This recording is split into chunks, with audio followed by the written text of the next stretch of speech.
வளர்ந்து வரும் கதாநாயகர்கள் மற்றும் அறிமுக நடிகர்கள் பேயாக நடித்தது போய் இப்போது முன்னணி ஹீரோக்களும் பேய்களாக மாறி வருகின்றனர்.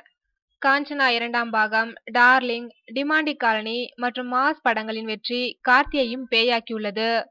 தொடர்ந்து பல படங்கள் சறுக்கியதில் விரக்தி அடைந்திருந்த கார்த்தி தற்போது மெட்ராஸ் மற்றும் கொம்பன் படங்களின் வெற்றியால் மீண்டும் உற்சாக வாழ்க்கைக்கு திரும்பியிருக்கிறார்.